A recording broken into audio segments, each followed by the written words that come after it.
ചങ്ങരംകുളത്തുള്ള പഴയടൻ രുചിയിലേക്കാണ് ഇന്നത്തെ യാത്ര. കൂടെ ഉമ്മാനെയും കൂട്ടിയിട്ടുണ്ട്. കുറച്ച് ദിവസമായി ആൾക്ക് നല്ല ക്ഷീണവും കാര്യങ്ങളൊക്കെ ആയിരുന്നു. അപ്പോൾ ഇന്നത്തെ യാത്രയിൽ എന്തായാലും ആളെ നിർബന്ധിച്ച് കൂടെ പോരുന്നില്ല എന്നൊക്കെ പറഞ്ഞു. എനിക്കറിയാൻ നിർബന്ധിച്ച് കഴിഞ്ഞാൽ പോരുമെന്നുള്ളത്, കാരണം യാത്രക്ക് ഇഷ്ടമുള്ള ആൾ തന്നെയാണ്. പക്ഷേ ഇപ്പോൾ കുറച്ച് ക്ഷീണമുണ്ട് എന്ന് മാത്രം. 10ഓളം സൈഡ് ഡിഷസും സാമ്പാറും നല്ല മോരുകറിയും രസവും ഒക്കെ കൂടി വരുന്ന ഈ ഒരു മീൽസിന് ഇവർ ചാർജ് ചെയ്യുന്നത് 160 റുപ്പീസാണ്. ഇതിൻ്റെ കൂടെ നല്ല കിടിലൻ പായസം ഉണ്ട് കേട്ടോ.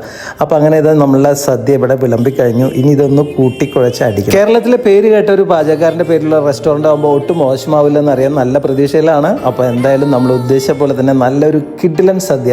ഓണം കഴിഞ്ഞതിന് ശേഷം സത്യം പറഞ്ഞാൽ ആദ്യമായിട്ടാണ് ഇതുപോലെ നല്ല വിഭവസമൃദ്ധമായ ഒരു സദ്യ കഴിക്കുന്നത്. സംഭവം കിടുക്കി, ഒരു രക്ഷയില്ല. ഉമ്മക്ക് നല്ല ഇഷ്ടപ്പെട്ടു. വീട്ടിലാണെങ്കിൽ നമ്മൾ എത്ര നിർബന്ധിച്ചാലും ആൾ ഇത്രയൊന്നും കഴിക്കാറില്ല. ഇന്നെന്തായാലും വളരെ സന്തോഷമുണ്ട്. ഒരു 1/4 ഭാഗം സദ്യ ആൾ കഴിച്ചു തീർത്തു. കുട്ടികൾക്ക് ഉരുള പിടിച്ചു കൊടുക്കുന്ന പോലെ ഇതാ ഞാനിവിടെ ഇങ്ങനെ സൈഡിൽ ഉരുളകളാക്കി വെച്ച് കൊടുത്തിട്ടുണ്ട്. ഓരോന്നോരോന്നായിട്ട് ആൾ ഇങ്ങനെ എടുത്ത് കഴിക്കുകയാണ്. സദ്യ കഴിച്ചു കഴിഞ്ഞ് പായസവും പപ്പടവും കൂട്ടിക്കുഴച്ചൊരു പിടി പിടിച്ചപ്പോൾ സംഭവം സെറ്റായി. അപ്പോൾ സദ്യകൾ ഇഷ്ടപ്പെടുന്ന ആളുകൾക്ക് നല്ലൊരു ഓപ്ഷനാണ് പഴയടം രുചി ചങ്ങരംകുളത്തുള്ളത്. മറക്കണ്ട, ഒന്ന് ട്രൈ നോക്കി ഫീഡ്ബാക്കുകൾ അറിയിക്കുക. Thanks for watching this video.